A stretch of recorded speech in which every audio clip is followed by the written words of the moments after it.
వి gold trusted gold buyers తాకట్టులో ఉన్న బంగారాన్ని విడిపించి ఈ రోజు ఉన్న మార్కెట్ ధరకే కొనబడును. మరిన్ని వివరాలకు సంప్రదించండి 77107720. కేటీఆర్ ఈరోజు అరెస్టు కాలేడని ఏసీబీ విచారించి తిరిగి వచ్చారని బాణసంచా కాల్చారా? ఈ కార్ రేసులో A1 ముద్దాయిగా ఉన్నటువంటి కేటీఆర్ పైన లొట్ట పీసు కేసు అంటూనే లడలడా ఓ వైపు మాట్లాడినట్టు కనిపిస్తున్నా లోపల గుబులుతూ ఉన్నట్టు కనిపిస్తున్న సందర్భం. మాట్లాడితే నన్ను జైలు పంపిస్తారేమో మా అంటే అనేటువంటి మాట నేను మానసికంగా సిద్ధమయ్యానన్న మాట చెప్తున్న సందర్భం చూస్తే ఏదో దేశం కోసం అరెస్ట్ అవుతున్నానని ఒక బిల్డప్ ఇవ్వడం తప్ప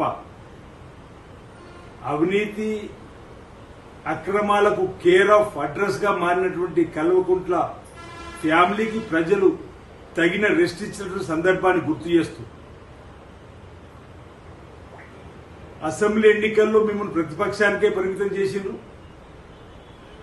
లోకసభ ఎన్నికల్లో మీకు జీరోకే పరిమితం చేసే సందర్భంలో ఒక్కొక్క అంశంలో ఈరోజు విచారణలో మిమ్మల్ని రమ్మని పిలుస్తుంటే ప్రజలలో పలచనైపోయి డాంబికాలు తెలంగాణ ప్రతిష్ట దిగజారుతుందని చెప్పిన మాట మాట్లాడుతుంది.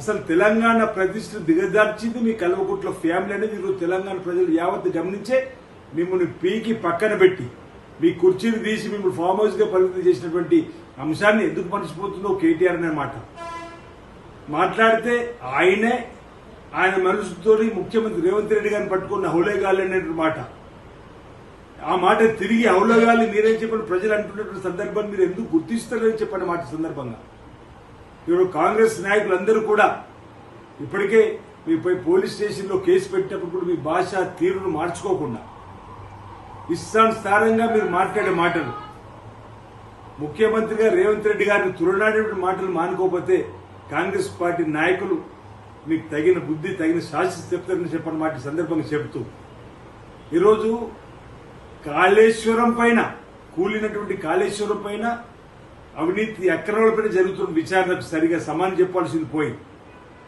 అక్కడ మామాల్లుడు ఇక్కడ మీరు మీ సోదరి ఒక ఐడియా జీవితాన్ని నాశనం చేస్తుంది అనడానికి నిదర్శనం లిక్కర్ కేసులో మీ ఐడియా ఈరోజు అక్కడ ఢిల్లీలో ప్రభుత్వం మారిపోయిన సందర్భం.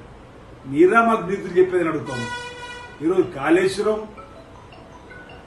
టెలిఫోన్ ట్యాపింగ్, ఈ కార్ రేస్, గొర్రెలు బర్రెలు చేపలు, ఈ విధంగా అనేక అవినీతి అక్రమాలతోని రాష్ట్రాన్ని అప్పుల కుప్ప రాష్ట్రంగా మార్చి ఒక కల్వకుంట్ల ఫ్యామిలీ బాగుపడ్డదని చెప్పని తెలంగాణ యావత్ అనుకునే సందర్భంలో మీరు వెళ్లి దానికి సమానం చెప్పవలసింది పోయి బయటకు వచ్చిన డాంబికాలు చేయడం సరికాదు. మీకు జైలుకు వెళ్లాలని చెప్పని సోకు బాగున్నట్టుంది. తప్పనిసరిగా చట్టం తన పని తను చేసుకుపోతుంది. విచారణలో తప్పు తేలిన రోజు మీరు ఈ కార్ రేసులో ఏదైతే 50 కోట్ల పైచిలుకు డబ్బు ఫౌండ్ల రూపంలో లండన్ చేరిన రోజే ఈరోజు మీ తప్పిదం తేలింది. ఈ కార్ రేసుకు సంబంధించినటువంటి చైర్మన్ గా ముఖ్యమంత్రి హోదాలో ఉన్నటువంటి వారు సంతకాలు పెట్టాలనుకుంటే, క్యాబినెట్ సంతకాలు పెట్టాలనుకుంటే అసలు ముఖ్యమంత్రి సంతకం లేదు, క్యాబినెట్ సంతకం లేదు. కేవలం మీ అప్పుడున్నటువంటి హెచ్ఎండి మీ ఓరల్ రిస్ట్రిక్షన్ తో ఇచ్చినట్టుగా తేలినటువంటి సందర్భంలో జరుగుతున్న విచారణలో తప్పనిసరిగా ఈరోజు అంటే రిజర్వ్ బ్యాంక్ అనుమతి లేదు, మన మారక ద్రవ్యాన్ని విదేశీ మారక ద్రవ్యంగా మార్చేటువంటి సందర్భంలో పర్మిషన్లు తీసుకోలేదు. ఈ విధంగా ఇన్ని అంశాలపైన విచారణ జరుగుతుంది. ఆ విచారణకు సూటిగా సవాల్ చేపట్టి పోయి బహుశా లోపల మొదలుపడి ఉంటాడు. ఎందుకు చేసిరా ఈ పొరపాటు అని చెప్పండి. బయటకు మాత్రం వచ్చి డామికలు ఉంటే విధంగా ఇష్టానుసారంగా మా ముఖ్యమంత్రిని తిట్టే కార్యక్రమాలు. అసలు పైశాచిక ఆనందం పొందిందే మీరు తెలంగాణ అధికారులు ఉన్నప్పుడు. ప్రజలందరూ కూడా మానసికంగా హింసించి అది ప్రజలందరూ కూడా తెలుసు. మీరు మాట్లాడే మాటలు తిరిగి మాట్లాడడానికి కోసం మా కాంగ్రెస్ పార్టీ నాయకత్వం కూడా సిద్ధంగా ఉందని మాట సందర్భం చెప్తూ ఈరోజు కక్ష సాధింపు ధోరణి అనేది లేదు రేవంత్ రెడ్డి గారి సర్కార్లో. ఒకవేళ అలా ఉండుంటే ఇప్పటికే మీరు జైల్లో ఊస లెక్క పెట్టేవాళ్ళు. మేము చట్టాన్ని తన పని తను చేసుకోే విధంగా అవకాశం కల్పిస్తున్నాం. అందులో భాగంగానే ఈరోజు మీకు నోటీసులు ఇవ్వడం, మిమ్మల్ని విచారణ రమ్మడం, మీరు మొదటి నోటీసు ఇచ్చినప్పుడు నేను విదేశాలకు వెళ్ళాలంటే మీకు అవకాశం ఇచ్చింది విదేశాలకు వచ్చినాక రమ్మని.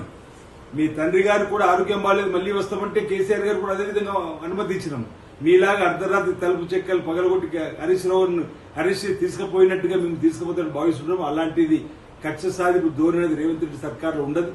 చట్టంలో మీరు పొరపాటు చేశారని తేలితే మాత్రం శ్రీకృష్ణ జన్మస్థానానికి పోవడం తథ్యమని ఇదివరకు అనేక సార్లు చెప్పినాం. ఆ ఊచలు లెక్క పెట్టక తప్పదనే మాట చెప్పినాం.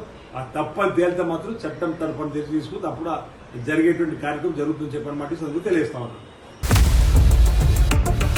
ఇండియా పాకిస్తాన్ ఉద్రిక్తతలపై లేటెస్ట్ అప్డేట్స్ కోసం డౌన్లోడ్ చేసుకోండి RTV లైవ్ యాప్.